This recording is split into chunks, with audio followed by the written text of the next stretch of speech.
Hey guys, இப்போ நாம் பிரம்பணன் ராமாயணத்தோட 5வது பகுதிக்கு வந்துட்டோம். இதுதான் இந்த ராமாயணத்தோட முதல் போர்க்காட்சி.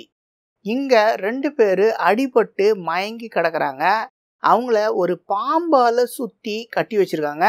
அவங்க வேற யாரும் இல்லை, ராமரும் லக்ஷ்மணரும் தான்.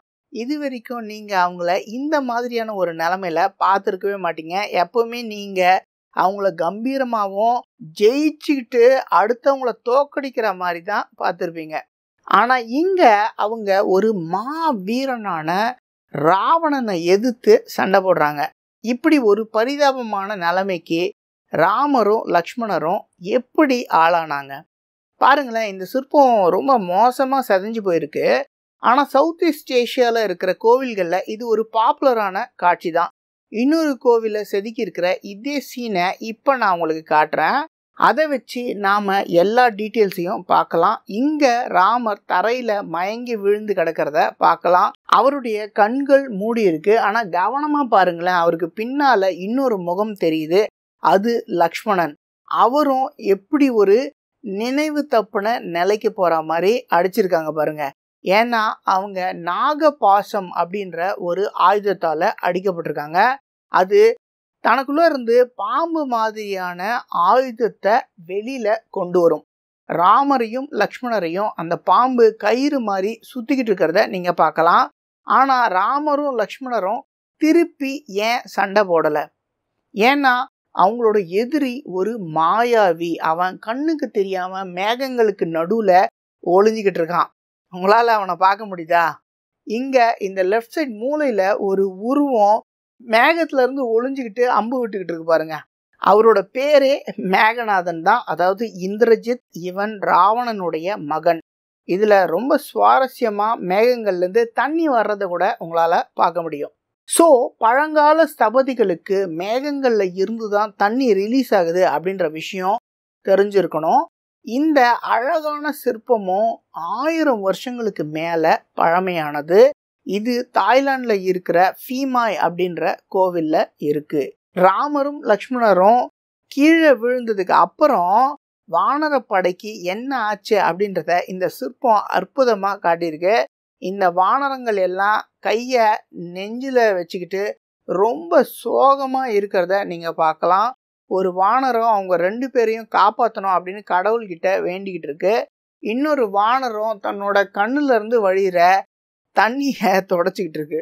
இந்த வானரத்தை பாருங்க, இது மூக்கு சிந்திக்கிட்டு இருக்கு. நீங்க ரொம்ப அழும்போது உங்க மூக்கு அடைச்சிக்கும் இல்லையா? ஆனா இங்க பாருங்க, ஒரு வானரம் அந்த இந்திரஜித்தை கண்டுபிடிச்சிடுச்சு. அது எங்க கையை காட்டுதுன்னு பாருங்களேன். அது நேரா மேகங்களுக்கு நடுவுல ஒளிஞ்சுக்கிட்டு இருக்கிற இந்திரஜித்தை கை காமிச்சுக்கிட்டு இருக்கு. அதுக்கு பின்னால இருக்கிற அதோட ஃப்ரெண்ட்ஸும் இப்ப இந்திரஜித்தை பார்த்துடுறாங்க. உடனே அவனை அட்டாக் பண்ண கல்லையும் மரக்கிளைகளை எல்லாம் எடுத்துக்கிட்டு போறாங்க. ரைட் சைட் கடைசியில் ஒரு வானரம் ரொம்ப மனசு உடைஞ்சு போயிருக்கு. அது என்ன பண்ணிட்டு இருக்கு அப்படின்றத நீங்களே பாருங்க. பிரம்மணன் கோவிலில் இருக்கிற இந்த சிற்பம் ஒரு முக்கியமான உருவத்தை காட்டுது. இந்த உருவம் யாரு? இதுக்கு முன்னால் எப்போவாவது பிரம்மணன் ராமாயணத்தில் இவரை பார்த்துருக்கோமா? இல்லை தானே? ஆக்சுவலாக ஒரு தடவை நாம் இவரை பார்த்துருக்கோம். அதாவது பிரம்மணன் ராமாயணத்துடைய முதல் சிற்பத்தில் இவரை பார்த்துருக்கோம். பஞ்சபூதங்களும் விஷ்ணு பகவான் கிட்ட வந்து அவரு பூமிக்கு வந்து ராவணனை அழிக்கணும் அப்படின்னு கேட்டது ஞாபகம் இருக்கா? இங்க பாருங்க, எக்ஸாக்டா அதே உருவத்தை தான் இங்கேயும் காமிச்சிருக்காங்க. இவர் தான் விஷ்ணு பகவானுடைய வாகனமான கருடன். விஷ்ணு பகவான் பூமிக்கு வந்து ராமரா அவதாரம் பண்ணதுக்கு அப்புறம் கருடனை எங்கேயுமே காட்டல. ஆனா தன்னோட எஜமானர் இப்படி ஒரு ஆபத்துல இருக்கும்போது அவரை காப்பாத்துறதுக்காக கருடன் வந்திருக்காரு. ஆனா ஏன் கருடன் வரணும், ஏன் ராமரை காப்பாத்துறதுக்கு இங்க கருடன் வராரு அப்படின்றத பத்தி யோசிச்சு பாருங்க. ஏன்னா கருடன் தான் நாகத்துக்கு மாற்று மருந்து இல்லையா? நாகம் சம்பந்தப்பட்ட ஆயுதங்களுக்கு மாற்று அவரு தான். கருடன் பாம்புகளோட பரம எதிரி. எப்பவும் கருடன் தான் பாம்புகளை தோக்கடிச்சிடும் இல்லையா? இதை நான் உங்களுக்கு நிறைய சிற்பங்கள்ல காட்டியிருக்கேன். அதனால நாகபாசத்துல இருந்து கருடன் ராமரையும் லக்ஷ்மணரையும் காப்பாற்றி மறுபடியும் அவங்களுக்கு நினைவு வர வச்சிடுறாரு. இப்போ இந்த பேனலை பாருங்க, இது ரொம்ப குழப்பமாக இருக்குல்ல? ஏன்னா ஒரு உண்மையான போர்க்களம் எப்படி இருக்கும் அப்படின்றத காட்டுறதுக்காக தான் இப்படி செதுக்கியிருக்காங்க. இந்த சிற்பங்கள்ல ஏற்கனவே நிறைய டேமேஜ் ஆகிருக்கு. அதனால அது இந்த சீனை இன்னமும் குழப்புது. நடுவில் ஏராளமான மனிதர்களும் ராட்சசர்களும் சண்டை போட்டுக்கிட்டு இருக்காங்க. ஆனால் ரைட் சைடில் லக்ஷ்மணர் வில்ல வச்சுக்கிட்டு வானத்தை பார்த்து ப்ரொஜெக்டைல் லாவை யூஸ் பண்ணி அம்பை விடுறத நீங்கள் பார்க்கலாம். அவருக்கு பக்கத்தில் ராமரும் இன்னொரு அம்பை விட்டுக்கிட்டு இருக்காரு.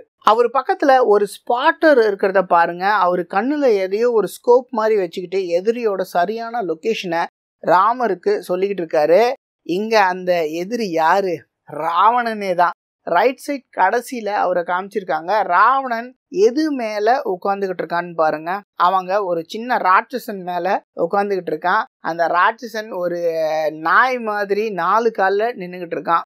ராவணன் எதுக்கு ஒரு ராட்சசன் மேலே உட்காந்துட்டு இருக்கணும் அப்படின்னு கேட்டிங்கன்னா, அவன் ஆக்சுவலாக ராட்சசன் மேலே உட்காரல, புஷ்பக விமானம் அப்படின்ற தன்னோட ஏரோப்ளேனில் தான் உட்காந்துக்கிட்டு இருக்கான். சீதையை கடத்தினப்ப அவன் பயன்படுத்தின இந்த ஏர்கிராஃப்ட் ஞாபகம் இருக்கா? எப்படி அதில் சீட் பெல்ட் எல்லாம் இருந்தது, அதனால பறக்கவும் முடிஞ்சுது. அதே ஏர்கிராஃப்ட் தான் இப்போ அவன் போர்க்களத்துலையும் யூஸ் பண்ணிட்டு இருக்கான். இங்கே 2 பக்கத்துலையும் ரெக்கைகளோடு இருக்கிற இந்த விமானத்தோட முன்பக்க வியூவை, அதாவது ஃப்ரண்ட் வியூவை பார்க்குறோம். ஒரு ராட்சசனோட முகத்தையும் அவனோட கைகளையும் பார்க்கலாம். ஆனால் இந்த போர்க்களத்தில் நாம் அந்த விமானத்தோட சைட் வியூவை பார்க்குறோம். அதனால தான் இந்த ராட்சசனோட முழு உடம்பையும் நம்மளால் பார்க்க முடியுது. ஒரு ரெக்கை மாதிரி தான் இங்கே தெரியுது. ராவணனை அவனோட 10 தலைகளோடையும் எல்லா விதமான ஆயுதங்களையும் வச்சுக்கிட்டு இருக்கிற 20 கைகளோடையும் காமிச்சிருக்காங்க. ஆனால் அவனை பார்க்கும்போது ஏதோ வித்தியாசமாக தெரியுதுல்ல, அது என்னன்னு உங்களால் சொல்ல முடியுதா? ராவணன் கீழே விழுந்துக்கிட்டு இருக்கான். அவனை நிமிந்து உட்கார்ந்துருக்க மாதிரி காட்டல, ஒரு 30 டிகிரி ஆங்கிளில் நிலத்தில் விழுந்துட்டு இருக்க மாதிரி தான் அவனை காமிச்சிருக்காங்க. பழங்காலத்து ராமாயணத்தில் ராவணன் போர்க்களத்துக்கு வந்து வானரப்படைய ஒழிச்சு கட்டிக்கிட்டு இருக்கான். அவனோட சக்திக்கு முன்னால ராமரோட படையால, ஏன் லக்ஷ்மணராலையும் அனுமானாலையும் கூட எதிர்த்து நிற்க முடியல. ரொம்ப நேரம் ராவணன் எல்லாரோடையும் ஓயாம சண்டை போட்டு மெதுவா களைச்சி போக ஆரம்பிக்கிறான். இப்ப ராமர் யுத்த களத்துக்கு வராரு. அவரால் ராவணனை தோக்கடிக்க முடியுது. இந்த சீனை தான் இங்க நீங்க பார்த்துக்கிட்டு இருக்கீங்க. ராமர் அம்பு விடுறதையும் ராவணன் கீழே விழுறதையும் நீங்க பார்க்கலாம். இப்ப ராமர் அந்த வாய்ப்பை பயன்படுத்திக்கிட்டு ராவணனை தீர்த்து கட்ட போறாரா? இல்ல, ராவணன் களைச்சி போய் இருக்கிறது ராமருக்கு தெரியும். அதனால நீ வீட்டுக்கு போய் ஓய்வு எடுத்துக்கிட்டு ரெஸ்ட் பண்ணிட்டு இன்னும் சக்தியை சேர்த்துக்கிட்டு நாளைக்கு வா அப்படின்னு ராமர் சொல்றாரு. இதை தமிழ்ல ராமர் இன்று போய் நாளை வா அப்படின்னு ராவணன் கிட்ட சொல்ற மாதிரி காட்டியிருப்பாங்க.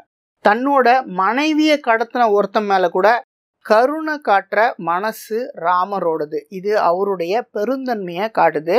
இங்க ஒரு ரொம்ப இன்ட்ரெஸ்டிங்கான சிற்பம் இருக்கு, கவனமா பாருங்க. உங்களுக்கு என்ன தெரியுது? இங்க ஒரு வீரன் குதிரை மேல இருக்கான். அந்த குதிரை 2 முன்னங்காலையும் அப்படி மேல தூக்கிட்டு இருக்கு. அவனுக்கு முன்னால இன்னொரு சோல்ஜர் பாருங்க, ஒரு ஈட்டியால முழு பலத்தோட குத்திக்கிட்டு இருக்கான். நாம என்ன போர்க்களத்திலேயே இருக்கோம்? இல்ல, இது போர்க்களம் இல்ல. கீழே பாருங்க, இங்க ஒரு ராட்சசன் தூங்கிக்கிட்டு இருக்கான். அவன் ஒரு ஆழ்ந்த தூக்கத்துல இருக்கான். அவனோட சைஸையும் மற்றவங்களோட சைஸையும் கம்பேர் பண்ணி பாருங்களேன். இப்ப யோசிச்சு பாருங்க, இது இலங்கையில நடக்குது. இலங்கை அப்படின்றது அரக்கர்களோட நாடாவே தான் ராமாயணத்தை சொல்லியிருக்காங்க. ஏற்கனவே அங்க இருக்கிற எல்லா உருவமுமே பூதாகாரமா தான் இருக்கு. ஆனா இந்த ராட்சசன் அந்த அரக்கர்களை விடவும் ரொம்ப பெருசா இருக்கான். தூங்கிக்கிட்டு இருக்கிற இந்த ராட்சசன் யாரு? இவனோட பேரு கும்பகர்ணன். இவன் ராவணனுடைய சொந்த தம்பி. ராமர் ராவணனை தோக்கடிச்சு இன்னொரு நாளைக்கு பலத்தோடு திரும்பி வா அப்படின்னு வீட்டுக்கு அனுப்பிச்சிட்டாரு. ஞாபகம் இருக்கா?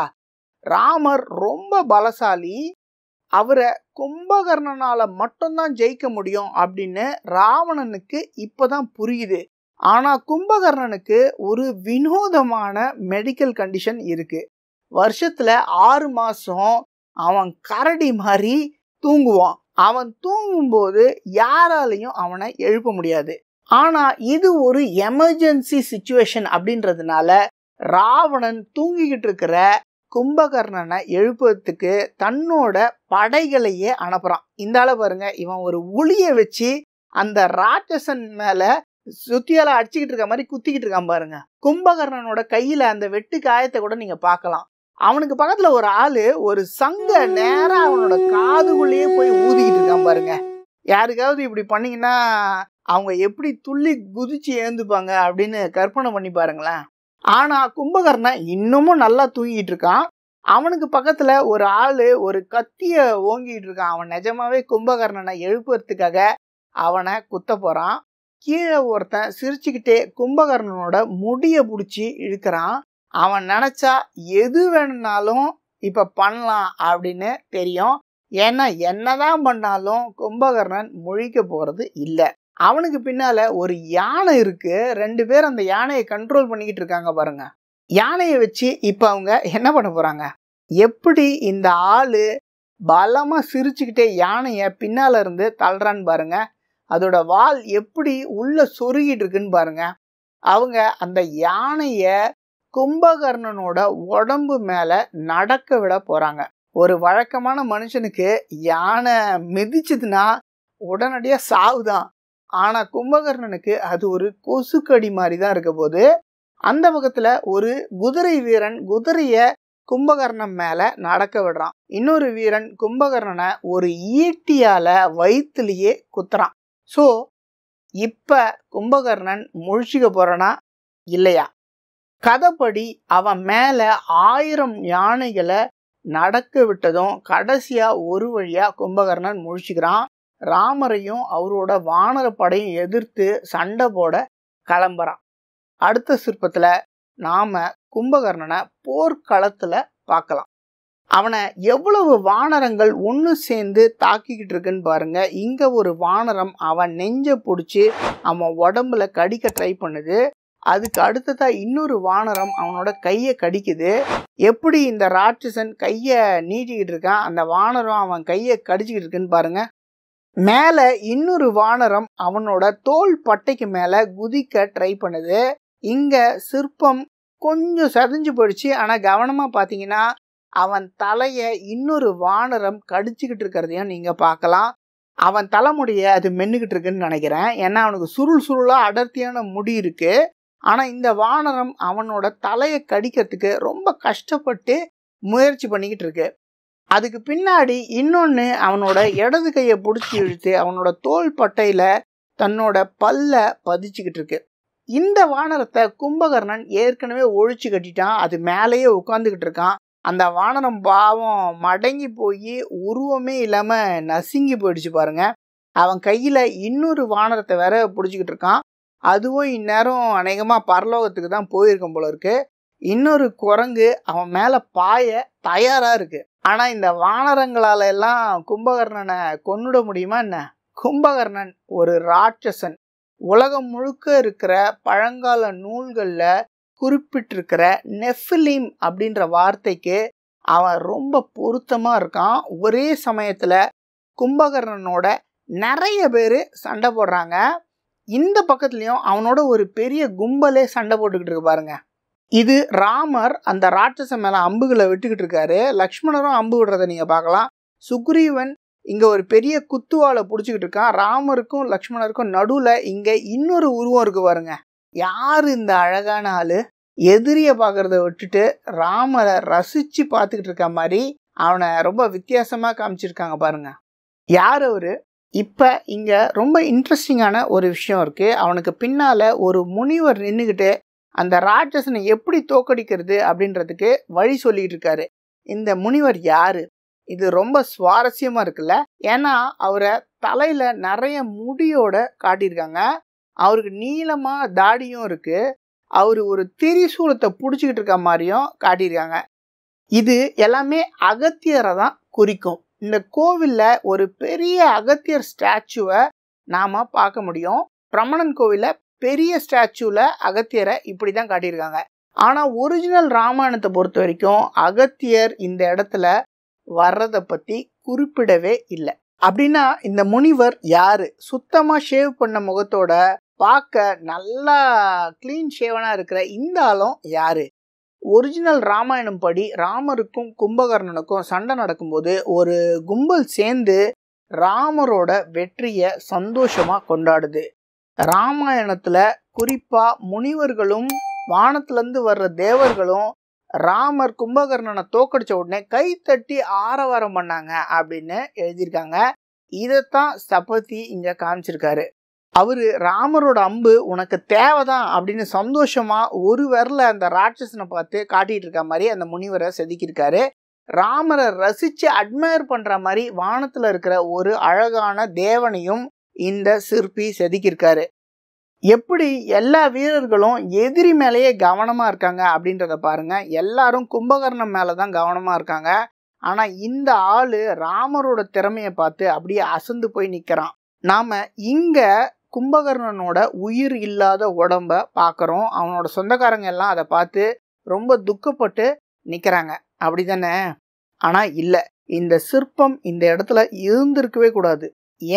ஏன்னா ஒரிஜினல் ராமாயணத்தை பொறுத்த வரைக்கும் கும்பகர்ணனுடைய தலை, கைகள், கால்கள் எல்லாத்தையும் ராமரோட அம்புகள் உடம்புல இருந்து தனித்தனியா வெற்றிடுச்சு. அவனோட தலைய சமுத்திரத்துக்குள்ள விழுந்த மாதிரி தான் எழுதியிருப்பாங்க. அவனோட இறுதி சடங்குகளை பத்தி எந்த குறிப்புமே ராமாயணத்துல சொல்லப்படல. ஆனா இங்க இந்த சிற்பத்துல செத்துப்போன கும்பகர்ணனை முழு உடம்போட தலை எல்லா உடல் பகுதிகளோட சேர்ந்து இருக்க மாதிரி நாம பார்க்குறோம். இது எப்படி சாத்தியம்? இந்த சிற்பத்தை அவனோட உறவுக்காரங்க எல்லாம் உடம்ப வச்சுக்கிட்டு துக்கம் அனுசரிக்கிற மாதிரி காட்டுறதுக்காக செதுக்கியிருந்தாங்கன்னா அவனை சுற்றி பெண்கள் இருக்க மாதிரி காட்டியிருப்பாங்க. உதாரணத்துக்கு நீங்க இந்த சிற்பத்தை பார்த்தீங்கன்னா இது யாருக்காகவோ துக்கம் அனுசரிச்சுக்கிட்டு இருக்கிற பெண்களையும் அந்த குடும்பத்தையும் தெளிவா காட்டுது. ஆனா இந்த சிற்பத்துல எல்லாரையும் வேணும்னே ஆண்களாவே காட்டியிருக்காங்க. அவங்க எல்லாரும் ஆண்கள் தான் அப்படின்றத குறிக்கிறதுக்காக வேணும்னே அவங்கள மீசையோடையும் திறந்த மார்போடையும் காட்டியிருக்காங்க. கும்பகர்ணனுக்கு 2 ஒய்ஃப் இருக்காங்க. இது துக்கமான ஒரு இறுதி சடங்கா இருந்ததுன்னா கண்டிப்பா அவங்களையும் சேர்த்து இந்த இடத்துல காட்டியிருப்பாங்க. ஆனா இங்க 1 2 3 4 5 அப்புறம் 6 ஆண் உருவங்களை நீங்க பார்க்கலாம். அவனோட சாவுக்காக அவங்க துக்கப்பட்டுட்டு இருக்காங்களா என்ன? இல்ல, அவங்க அழுதுகிட்டு இருக்க மாதிரி தெரியல. சிலர் ரொம்ப ஒரு கியூரியஸான ஒரு சிரிப்போட இருக்க மாதிரியும் காட்டியிருக்காங்க. ஏன்னா அவனை மறுபடியும் ஒரிஜினல் ஷேப்பு கொண்டு வரதுக்காக அவன் உடம்பு உறுப்புகளை ஒன்னா சேர்த்து தைச்சு இருக்காங்க. இந்த ஆளை பாருங்க, இவனுடைய கை கும்பகர்ணனோட கை மேல இருக்கு. இறுதி சடங்குக்கு முன்னால அவன் உடம்ப முழு உருவமா கொண்டு வந்திருக்காங்க. இந்த ஆளு எதை வச்சுக்கிட்டு இருக்கான்னு பாருங்க. 3 ட்ரையாங்கிள்ஸ் இருக்கிற ஒரு வினோதமான கருவியை அவன் கையில வச்சிருக்கான். இது என்ன? அநேகமா இது துண்டான உடம்பு உறுப்புகளை சேர்த்து தைக்கிற ஒரு கருவியா கூட இருக்கலாம். இன்னைக்கு யாராவது யுத்தத்துல செத்து போய் அவங்க உடம்பு உரு தெரியாம நசுங்கி இருந்ததுன்னா அவங்க குடும்பம் அவங்களுக்கு சரியான முறையில இறுதி சடங்கு செய்யறதுக்காக அவங்களோட உடம்பு உறுப்புகளை எல்லாம் அந்தந்த இடத்துல வச்சு தச்சு தான் கடைசியில அந்த சடங்கை செய்வாங்க. ஆனா இப்படி ஒரு ப்ரொசீஜர் இந்தோனேஷியாலையும் இந்தியாலையும் 1200 வருஷங்களுக்கு முன்னாலேயே இருந்திருக்கு அப்படின்றத நாம பார்க்கிறோம். யோசிச்சு பாருங்க, முன்னாலெல்லாம் எவ்வளவு யுத்தங்கள் நடந்திருக்கும். அதனால உடம்பு உறுப்புகளை எல்லாம் ஒன்னா சேர்க்கறதுக்கு இப்படி ஒரு டெக்னாலஜிக்கான தேவை நிச்சயம் இருந்திருக்கணும். ஸோ கும்பகர்ணனோட உறுப்புகளை எல்லாம் கலெக்ட் பண்ணி ஒன்று சேர்த்து தச்சு அப்புறம் அவனுக்கு கடைசியில முழு ரிச்சுவல்ஸோட இறுதி சடங்கு செஞ்சிருப்பாங்க அப்படின்னு நாம இதை பார்த்து புரிஞ்சுக்கலாம். இந்தோனேஷியாவில் இருக்கிற பிரமணன் கோவில்ல இந்த சிற்பம் இல்லைன்னா இந்த விஷயத்த நாம புரிஞ்சுக்கிட்டு இருக்கவே முடியாது. இங்க எல்லா எக்ஸ்பர்ட்ஸையும் குழப்பிக்கிட்டு இருக்கிற இன்னொரு சிற்பம் இருக்கு. இந்த உருவங்கள் யாரு? இவங்க என்ன பண்ணிட்டு இருக்காங்க? சில எக்ஸ்பர்ட்ஸ் இது சீதையும் அவங்கள அசோகவனத்துல ராவணன் சிறை வச்சிருந்தப்ப அவங்களுக்கு உதவி செஞ்சிட்டு இருந்த திருச்சடையும் தான் அப்படின்னு சாதிக்கிறாங்க. ஆனா இப்படி ஒரு ஈவெண்ட் இந்த இடத்துல நடந்ததா ராமாயணத்துல எங்கேயுமே சொல்லப்படல. கும்பகர்ணனோட சாவுக்கு அப்புறம் சீதையை பத்தியும் திரிஜடையை பத்தியும் ராமாயணத்துல எந்த இடத்துலயும் சொல்லப்படவே இல்லை. ஆனா எக்ஸ்பர்ட்ஸ் இங்க ஒரு முக்கியமான டீட்டெயிலை மிஸ் பண்றாங்க. இது அசோகவனமே இல்லை. இந்த பெண்கள் எல்லாமே ஒரு அரண்மனையில உட்கார்ந்துகிட்டு இருக்காங்க. அவங்களுக்கு பின்னால பாருங்க இந்த எக்ஸ் மார்க்ஸோட இருக்கிற ஜன்னல்களை பார்க்க முடியுது. இதே மாதிரியான ஜன்னல்களை இலங்கையோட அரண்மனை கட்டடங்கள்ல ஏற்கனவே நான் உங்களுக்கு காட்டியிருக்கேன். தூண்களையும் கட்டடத்தோட கூரையையும் நீங்க பார்க்கலாம். சைட்ல இருக்கிற இந்த ஸ்கிரீன், இந்த கர்டன்ஸ் எல்லாம் கூட நம்மளால பார்க்க முடியுது. ஒரு தொட்டியில செடி இருக்கு, அதோட அடிப்பாகத்தை பாருங்க. ஒரு பெரிய வைன் ஜார் கூட இங்க இருக்கு. அதனால இது நிச்சயமா சீதைய சிறை வச்சிருந்த இடமா இருந்திருக்கவே முடியாது. சீதையை கடத்திக்கிட்டு வந்து வசதிகள் எதுவுமே இல்லாத ஒரு வனத்துல தான், அதாவது அசோக வனத்துல தான் ராவணன் சீதைய வச்சிருந்தார். ஸோ இந்த டீட்டெயில்ஸ் இலங்கையில இருக்கிற ஒரு ஆடம்பரமான அரண்மனையோ கட்டடத்தையோ தான் காட்டுது. அதுக்குள்ள ராணிகள் அழுதுகிட்டு இருக்கிறத காட்டியிருக்காங்க. ஆனா இங்க இந்த சிற்பம் உண்மையிலேயே எதை காட்டுது அப்படின்னு சொல்ற இன்னொரு டீட்டெயில் இருக்கு. இந்த உருவம் யாரு? இவங்களை இதுக்கு முன்னால நீங்க பார்த்திருக்கீங்களா? சுருட்ட முடியோடவும் பெரிய கண்ணோடவும் ரொம்ப குண்டான உடம்போடவும் இருக்கிற இவங்களை இதுக்கு முன்னால நீங்க ஏற்கனவே பார்த்திருக்கீங்க. ஒரு தடவை இல்ல, 2 தடவை வேற வேற சிற்பங்கள்ல இவங்களை காட்டியிருக்காங்க. இவதான் இலங்கையோட அழிவுக்கு மூல காரணம். இவதான் சூர்பனகை, ராவணனோட தங்கை. எப்படி அதே சுருட்ட முடியோடையும் பெரிய கண்களோடையும் குண்டான உடம்போடையும் அவளை எல்லா சிற்பங்களையும் ஒரே மாதிரி காட்டியிருக்காங்கன்னு பாருங்க. இங்க சூர்பனகையும் இன்னும் 2 பெண்களும் அழுதுகிட்டு இருக்கிறத நாம பார்க்கலாம். ஒரிஜினல் ராமாயணத்துல இலங்கையோட ராணிகளும் செத்து போனவங்களோட மனைவிகளும் அழுதுகிட்டே சூர்பனகைய திட்ட ஆரம்பிக்கிறாங்க. கதையில இந்த இடத்துல கும்பகர்ணனும் இன்னும் நிறைய தளபதிகளும் செத்து போயிடுறாங்க.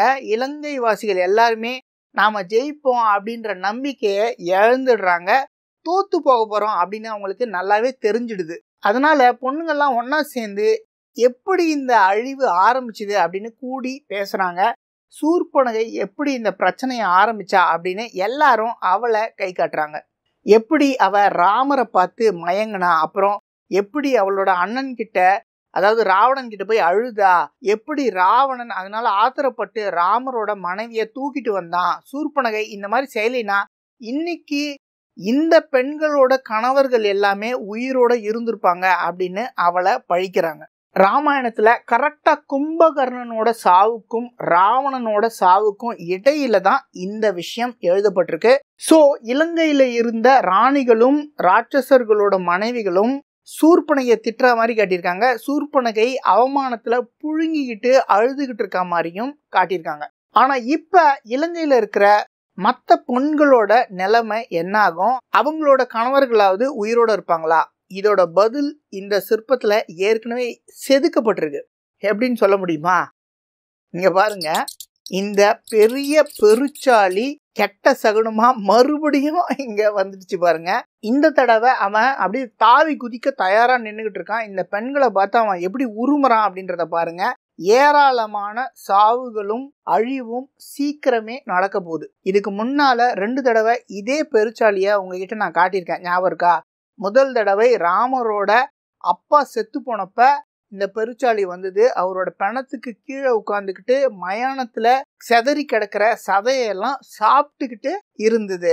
ராவணன் சீதையை கடத்திக்கிட்டு போக வர்றப்ப 2வது தடவையா இதே பெருச்சாலிய நாம சிற்பமா பார்த்தோம். ராமருக்கு ரொம்ப வருத்தத்தை கொடுக்குற மாதிரி ராவணன் சீதையை பலவந்தமா தூக்கிட்டு போனான். அப்ப சீதைக்கு பக்கத்துல இதே பெருச்சாலிய காட்டியிருந்தாங்க. இப்ப ராவணன், அதுக்கப்புறம் அவன் கூட இருக்கவங்க, இவங்க எல்லாருடைய இருண்ட எதிர்காலத்தையும் சாவையும் குறிப்பா உணர்த்துற மாதிரி இங்க மறுபடியும் இந்த பெருச்சாலிய காட்டியிருக்காங்க. பிரம்மணன் ராமாயணத்துல நிறைய சீக்ரெட் சிம்பிள்ஸ் லேயர் லேயரா ஒளிஞ்சுக்கிட்டு இருக்கு. நான் அதுக்குள்ள ரொம்ப ஆழமா போக விரும்பல. ஏன்னா மனுஷங்க இந்த மாதிரி சீக்ரெட் சிம்பிள்ஸ்க்கெல்லாம் அவங்க யூஸ்வலா கவனம் கொடுக்க மாட்டாங்க. ஆனா இந்த சிற்பத்துல இந்த பெருச்சாளி 3வது தடவையா வந்திருக்கு அப்படின்றத மட்டும்தான் நீங்க புரிஞ்சிருப்பீங்க. சூர்பனகை கூட 3வது தடவையா வந்திருக்காங்க.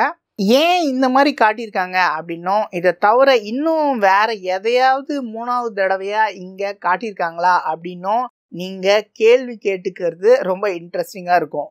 பழங்கால ஸ்தபதிகள் இந்த மாதிரி நிறைய சீக்ரெட்டான சிம்பிள்ஸை பிரம்மணன் ராமாயணத்துல செதுக்கி வச்சிருக்காங்க. நான் ஒரு பெரிய பனிமலையோட ஒரு நுனியை மட்டும்தான் உங்களுக்கு காட்டியிருக்கேன் அப்படின்னு சொல்லலாம்.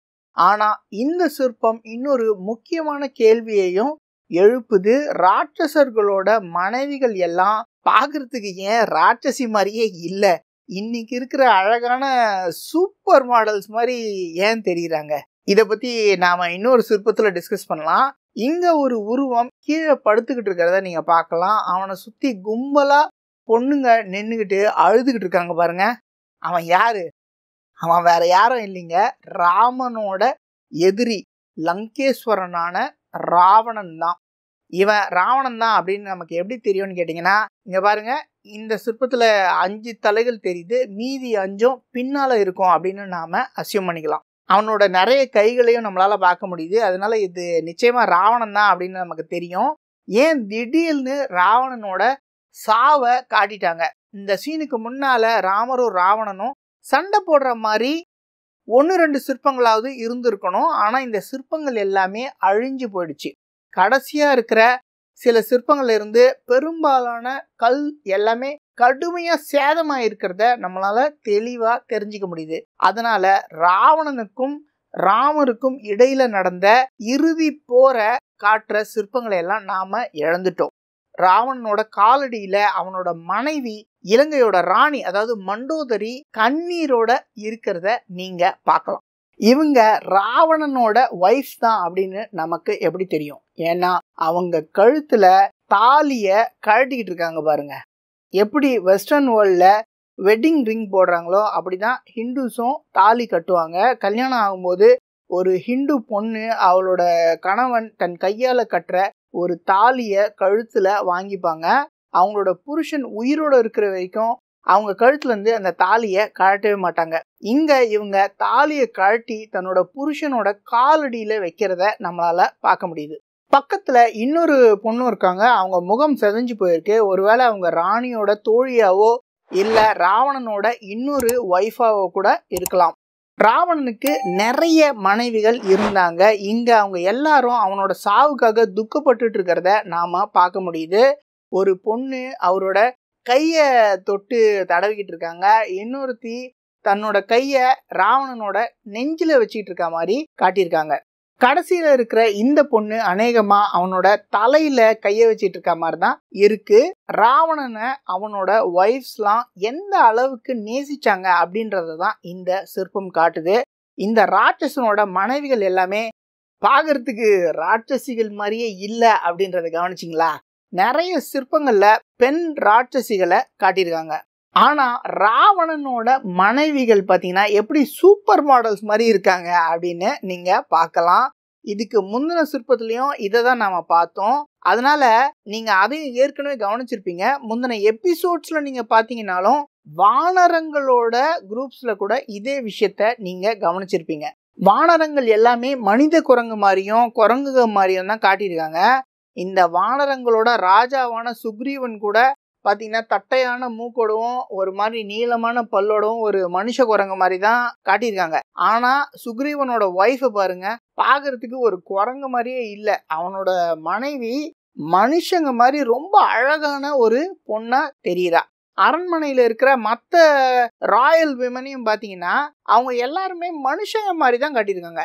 ஏன் வானரங்களோட ராட்சசங்களோட அரச குடும்பத்து பெண்கள் எல்லாமே மனுஷங்க மாதிரி இருக்காங்க? ராட்சசர்களை தான் கல்யாணம் பண்ணிட்டு இருந்திருக்கணும் இல்லையா? வானரர்கள் வானர பெண்களை தான் கல்யாணம் பண்ணிட்டு இருந்திருக்கணும். ஆனா கல்யாணம் பண்ணிக்கிட்டு இருக்கிற ராணிகளை மட்டும் ஏன் அழகான மனித பெண்களா காட்டியிருக்காங்க? பழங்காலத்துல வேற வேற ஸ்பீசிஸுக்கு இடையில இனக்கலப்பு நடந்ததா? உதாரணத்துக்கு நியாண்டர்தால்ஸ் மனுஷங்களோட உறவு வச்சுக்கிட்டு நம்மளோடவே வாழ்ந்தாங்களா? மேம்போக்கா ராமாயணத்தை நாம கொஞ்சம் நம்பிக்கை இல்லாம ஒரு கதையா தான் பாக்குறோம் இல்லையா? ராட்சசர்களும் மனித குரங்களும் மனுஷங்களோட சேர்ந்து வாழறதாவது இது ஒரு ஃபேண்டசி மூவி மாதிரி இருக்குல்ல. ஆனா ராட்சசர்கள் எல்லாமே உண்மையிலேயே நியாண்டர்தால் அப்படின்ற இனத்தை சேர்ந்தவங்க தானா? அவங்க மனுஷங்களை விட அதிக உடல் வலிமையோடையும் அதே சமயம் குறைஞ்ச அறிவோடையும் இருந்ததா பழங்கால புக்ஸ்ல எல்லாம் சொல்லியிருக்காங்க. மனுஷங்களோட ஒரே சமயத்துல மற்ற இனங்களும் சைட் பை சைடா வாழ்ந்திருக்க வாய்ப்பு இருக்கா? நியாண்டர்தல் மாதிரியான மற்ற இனங்களை சேர்ந்தவங்க மனுஷ பெண்களை மனைவியா ஆக்கிக்கிட்டாங்களா? இல்லைனா ஏன் ஸ்தபதிகள் இந்த மாதிரி ஒரு விஷயத்த செதுக்கி இருக்கணும்? சரி, இப்ப ராவணன் கிட்ட வருவோம். ராவணனை தகன மேடை மேல, அதாவது சிதையில விறகு குவியல்களுக்கு மேல வச்சிருக்க மாதிரி காட்டியிருக்காங்க. விறகு கட்டையெல்லாம் அடியில நீட்டா அடுக்கி மேல ஒரு மரப்பலகைய பூக்களாலையும் பூ மாலைகளாலையும் அலங்காரம் பண்ணி வச்சிருக்கிறத நீங்க பார்க்கலாம். இன்னைக்கும் இந்தியால இறுதி சடங்குகளை இதே மாதிரிதான் நாம செஞ்சுக்கிட்டு இருக்கோம். கடந்த 1200 வருஷங்களா பெருசா எதுவுமே மாறிடல. ஆனா இதோட ராமரோட அப்பாவுக்கு செஞ்ச இறுதி சடங்கை கம்பேர் பண்ணி பாருங்களேன். அங்க அவரை ஒரு பொட்டிக்குள்ள உட்கார வச்சு கையை மட்டும் வெளியில நீட்டி இருக்க மாதிரி காட்டியிருப்பாங்க. ஹிந்துஸுக்கு இந்த மாதிரியான இறுதி சடங்கு இருக்கிறதா கேள்விப்பட்டதே இல்லை. ஸோ இந்த 2 இறுதி சடங்குலையும் நடுவுல இவ்வளவு பெரிய வித்தியாசங்கள் இருக்கு. ஆனா ஏன் இப்படி ஒரு வித்தியாசத்தை காட்டியிருக்காங்க அப்படின்னு புரிஞ்சுக்கிறதுக்கு நீங்க இன்னமும் ஆழமா போய் யோசிச்சாதான் உங்களுக்கு பதில் கிடைக்கும். மறுபடி பார்த்தீங்கன்னா இந்த ஒரு சிற்பமும் ஆர்கியாலஜிஸ்டையும் ஹிஸ்டோரியன்ஸையும் ஏன் டூர் கைட்ஸை கூட இன்னமும் குழப்பிக்கிட்டு தான் இருக்கு. ஆக்சுவலா இவர் ஒரு முனிவர், விஸ்வாமித்திரரோ இல்ல வசிஷ்டரோ தெரியல. ராவணன் கொல்லப்பட்ட விஷயத்த சந்தோஷமா அவரோட சீடர்கள் கிட்ட சொல்லிக்கிட்டு இருக்காரு. மறுபடி இப்படி ஒரு நிகழ்ச்சி நடந்ததா ராமாயணத்துல எந்த குறிப்புமே இல்லை. ஏன்னா இந்த இன்டர்பிரிட்டேஷன், அதாவது இந்த புரிதலே தப்பு. ஸோ இப்போ நாம இந்த சிற்பத்தை கரெக்டாக டீகோட் பண்ணி ஆகணும். இந்த சிற்பத்தை நல்லா கவனிச்சு பாருங்க. இவங்கெல்லாம் என்ன பண்ணிக்கிட்டு இருக்காங்க? பழங்கால சிற்பிகள் எப்படி பொத்தாம் பொதுவா சில உருவங்களை செதுக்கி வச்சுட்டு அவங்க யாருன்னு நாம அடையாளம் கண்டுபிடிச்சு புரிஞ்சுக்கணும் அப்படின்னு எதிர்பார்க்க முடியும் இல்லையா? இல்ல, பழங்கால சிற்பிகள் அருமையா தான் வேலை செஞ்சிருக்காங்க. ஆனா நமக்கு தான் இந்த 5 பேரும் யாருன்னு கண்டுபிடிக்கிறதுக்கு துப்பு இல்லை அப்படின்னு தான் சொல்லணும். உண்மையிலேயே இந்த 5 பேரும் ஒருத்தர் தாடியோடையும் மற்ற 4 பேரும் தாடி இல்லாமையும் இன்னொரு சிற்பத்திலையும் செதுக்கப்பட்டிருக்காங்க. பிரம்மணன் ராமாயணத்துல இதே சீனை பார்த்த ஞாபகம் இருக்கா? இங்க என்ன நடந்திருக்கு? இந்த சீனை நீங்க ஞாபகம் வச்சிருந்தீங்கன்னா நீங்களே உங்க முதுகுல தட்டி கொடுத்துக்கோங்க. ஏன்னா வியூவர்ஸ்ல 99% பேருக்கு இந்த சீன் ஞாபகமே இருக்காது. பிரம்மணன் ராமாயணத்தோட முதல் சீனே இதுதான். அதுலதான் இந்த 5 பேரும் விஷ்ணு பகவான் கிட்ட போய் ராவணனை கொல்லணும் அப்படின்னு அவரை வேண்டிக்கிறாங்க. அப்படி அவங்க வேண்டி கேட்டது, அதாவது ராவணனை கொல்ல வேண்டிய வேலை நல்லபடியா இன்னைக்கு நடந்து முடிஞ்சிடுச்சு. ராவணனை கொன்னாச்சு. இதுதான் ராமாயணத்தோட ஆக்சுவல் பாயிண்டே. இதுதான், கடவுளால தீய சக்தி அழிக்கப்படுது. இவங்க பட்ட கஷ்டங்கள் எல்லாம் இப்போ ஒரு முடிவுக்கு வந்துடுச்சு. இதை சொல்லதான் இந்த சிற்பத்தை இங்க காட்டியிருக்காங்க.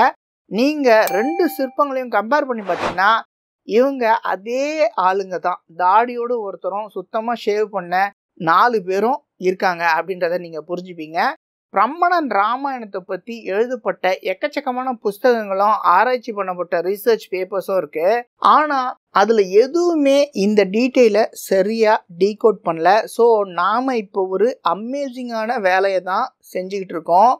நாம ஃபியூச்சர் ஜெனரேஷன்ஸ் ஹிந்துஸோட ஒரு மிக பழமையான இதிகாசம் ஆயிரக்கணக்கான மைல்களுக்கு அப்பால இந்தோனேஷியால செதுக்கப்பட்டிருக்கு அப்படின்றத தெரிஞ்சுப்பாங்க. அதோட கதையை இந்த வீடியோக்கள் மூலமா அவங்களால முழுசா புரிஞ்சிக்க முடியும். இந்த தாடிக்காரரோட முகத்துல தெரிகிற சந்தோஷத்தை பாருங்க. ராவணன் செத்து போயிட்டான் அப்படின்ற செய்தியை அநேகமா இவரு தான் மற்றவங்களுக்கு சொல்றாரு போல இருக்கு. அவங்களோட முகத்துல இருக்கிற ஒரு நிம்மதியான எக்ஸ்பிரஷனை பாருங்களேன். அவங்க ஒருத்தர் கட்டி பிடிச்சிக்கிட்டு பார்க்க ரொம்ப சந்தோஷமா தெரிகிறாங்க. இந்த தீய சக்தி ஒரு வழியா ஒழிஞ்சுது அப்படின்ற மன நிம்மதியோட அப்பாடா அப்படின்னு இருக்காங்க. அவங்களோட ஒரு செலிப்ரேஷன் மூட காட்டுற மாதிரி அந்த இடம் முழுக்க பூக்களாலையும் பேர்ட்ஸாலையும் நிறைஞ்சிருக்கு பாருங்க. இப்பவும் ஒவ்வொரு வருஷமும் ராவணன் செத்த நாள ஹிந்துஸ் தீபாவளி அப்படின்ற பேர்லயோ தசரா அப்படின்ற பேர்லயோ கொண்டாடுறாங்க. இன்னைக்கும் இந்த நாள்ல தங்களோட வீடுகளை பூக்களால அலங்கரிச்சும் ஸ்வீட்ஸ் கொடுத்தும் பட்டாசு வெடிச்சும் கொண்டாடுறாங்க. ஸோ இந்த சிற்பம் முதல்ல கொண்டாடப்பட்ட தீபாவளியையோ தசராவையோ குறிக்குது. ராவணன் இறந்தப்பதான் இந்த பண்டிகையை நாம கொண்டாட ஆரம்பிச்சோம். அடுத்த சிற்பத்துல கடைசியா ராமரும் சீதையும் மறுபடியும் ஒன்னா சேர்றத நம்மளால பார்க்க முடியுது.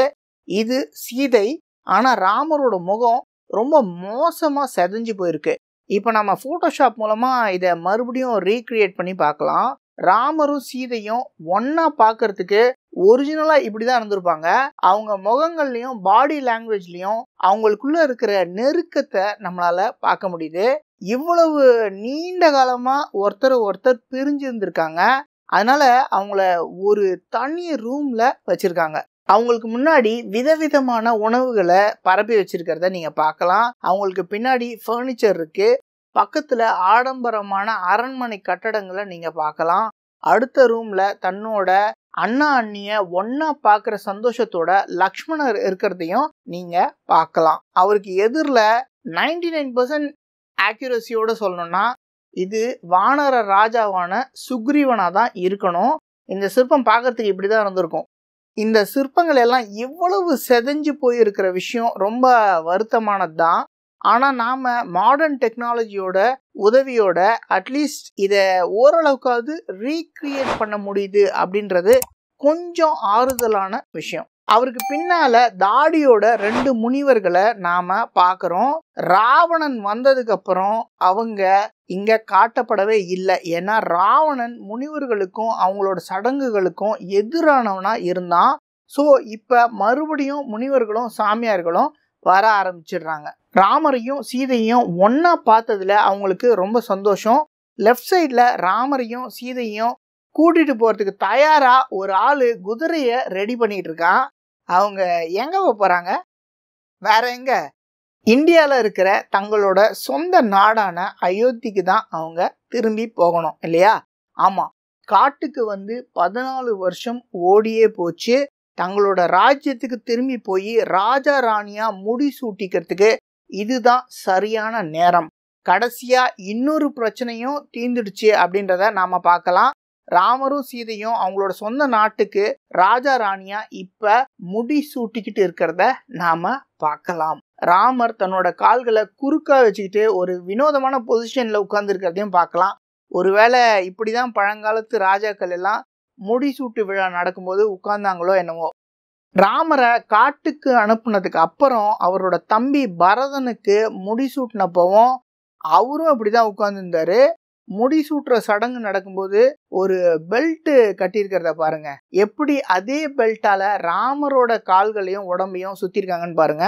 ஸோ இப்ப 14 வருஷங்களுக்கு அப்புறம் ராமர் ஒரு வழியா திரும்பி வந்து அரசர் பதவியை ஏத்துக்கிட்டாரு. ராமர் நிறைய நகை போட்டிருக்க மாதிரி காட்டியிருக்காங்க. அது எல்லாமே சொக்க தங்கத்தால செஞ்சு வைரங்கள் பதிச்சது அப்படின்னு தான் நான் கண்டிப்பா அடிச்சு சொல்லுவேன். அவர் தலையை சுத்தி ஒரு ஒளி வட்டம், அதாவது ஹேலோ இருக்கு பாருங்க. அவரு பக்கத்துல சீதையும் தலையை சுத்தி ஒரு ஒளி வட்டத்தோட இருக்கிறத நாம பார்க்கலாம். ஒரு ராணிக்கு ஏத்த மாதிரி அவங்களும் நகைகளால ரொம்ப அமேசிங்கா அலங்காரம் பண்ணப்பட்டு இருக்காங்க. ஆனா அவங்களோட 2 பேரோட முகத்தையும் பாருங்களேன். அவங்களோட முகம் ஒரு இறுக்கமா இருக்கு பாருங்க. இந்த சீரியஸான முக பாவத்துக்கு என்ன காரணம்? அவங்கள சிரிச்ச முகத்தோட ஏன் இந்த ஸ்தபதி செதுக்கல? இதுக்கு நிறைய காரணங்கள் இருக்கலாம். நிர்பந்தத்தினால அவங்க காட்டுக்கு போனாங்க. அவங்கள காட்டுக்கு போக வச்சதுனால தான் சீதை கடத்தப்பட்டாங்க அப்படின்றதுலயும் நிறைய மனக்கசப்பு இருந்திருக்கலாம். ஒரு மிகப்பெரிய படைய வச்சிருந்த ராவணனோட ராமர் யுத்தம் பண்ண வேண்டி இருந்தது. அவர் ரொம்ப சுலபமா தன்னோட சொந்த நாட்டுக்கு திரும்பி போய் எனக்கு ஹெல்ப் பண்ணுங்க அப்படின்னு கேட்டிருக்கலாம். ஆனா ராமர் தன்னோட அப்பாவுக்கு செஞ்சு கொடுத்த சத்தியத்தை மீறவே இல்லை.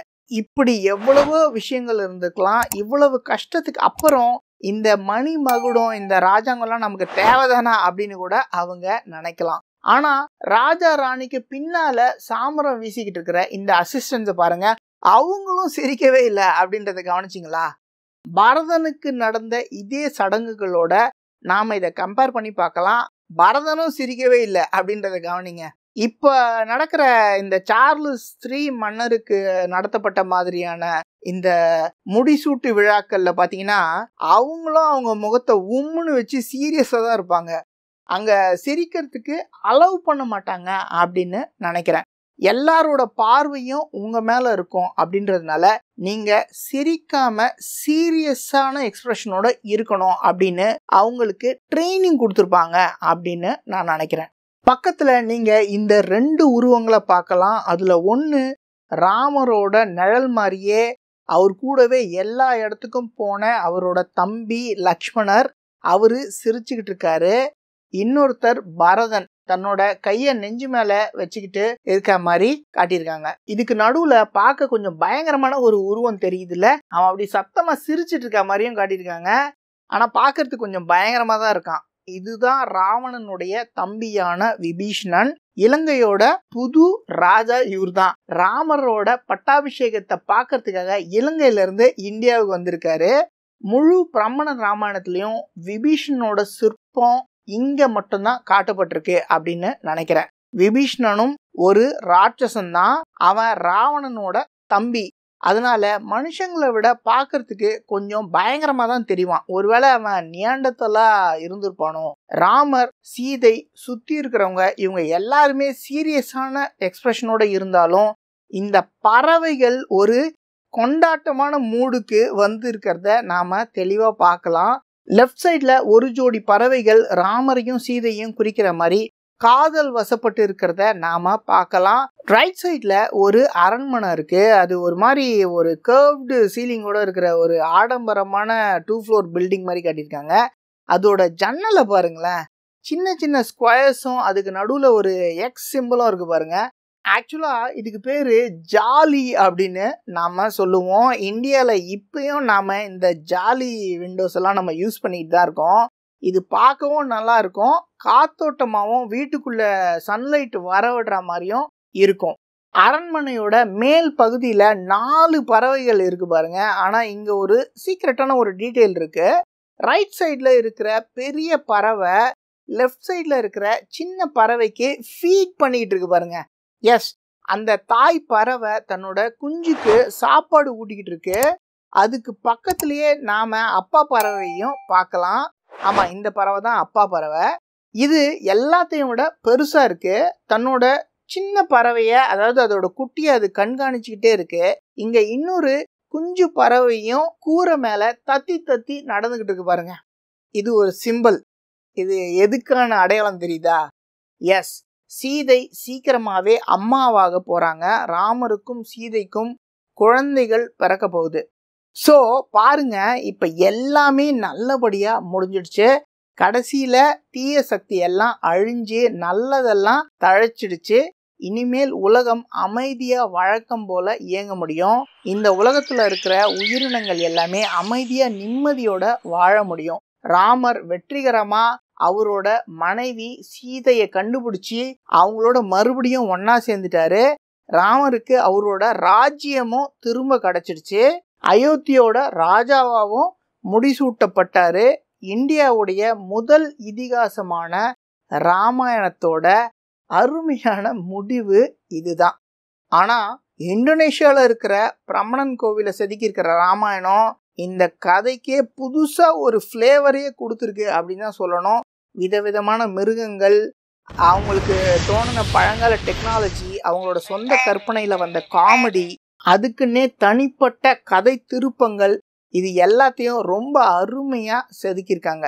என்னை பொறுத்த வரைக்கும் இந்தியால இருந்து ஆயிரக்கணக்கான மைல் தூரத்துல செதுக்கி இருந்தாலும் இந்த பிரம்மணன் ராமாயணம் மற்ற எல்லா ராமாயணங்களையும் தூக்கி சாப்பிட்டுச்சு அப்படின்னு தான் சொல்லுவேன். இந்த சந்தோஷமான முடிவு இவங்க எல்லாரும் பட்ட கஷ்டங்களுக்கெல்லாம் ஒரு உண்மையான அமேசிங்கான கிளைமேக்ஸ் தான் அப்படின்னு சொல்லணும். சொல்லவே வேணாம்ல. ராமரும் சீதையும் இதுக்கப்புறம் ஹாப்பிலி எவர் ஆஃப்டர், அதாவது இதுக்கப்புறம் வாழ்நாள் முழுக்க ரொம்ப சந்தோஷமா சேர்ந்து தான் வாழ்ந்திருப்பாங்க இல்ல? ஆனா உண்மையிலேயே அப்படிதான் நடந்துச்சா? ராமருக்கும் சீதைக்கும் பட்டாபிஷேகம் நடக்கிற கிளைமேக்ஸோட வால்மீகி எழுதின ஒரிஜினல் ராமாயணம் முடிஞ்சிடுது. ஆனா பிரம்மணன் கோவில்ல இருக்கிற சிற்பங்களை பாருங்களேன். இந்த சிற்பங்கள் இன்னும் கண்டினியூ ஆகுது. பிரம்மணன் ராமாயணம் இன்னும் முடியல. ஒரு விதத்துல ஆக்சுவலா இப்பதான் ராமாயணமே ஆரம்பிக்குது அப்படின்னு கூட சொல்லலாம். பட்டாபிஷேகத்துக்கு அப்புறம் இன்னும் நிறைய திடுக்கிடும் திருப்பங்கள் எல்லாம் இருக்கு. அதனால தான் நான் அதை அடுத்த எபிசோட்ல போஸ்ட் பண்றேன். உங்களுக்கு இந்த வீடியோ பிடிச்சிருக்கும்னு நினைக்கிறேன். நான் பிரவீன் மோகன். வீடியோ பார்த்ததுக்கு ரொம்ப நன்றி. சப்ஸ்கிரைப் பண்ண மறக்காதீங்க. சீக்கிரமே உங்களோட அடுத்த பார்ட்ல சந்திக்கிறேன். பாய்.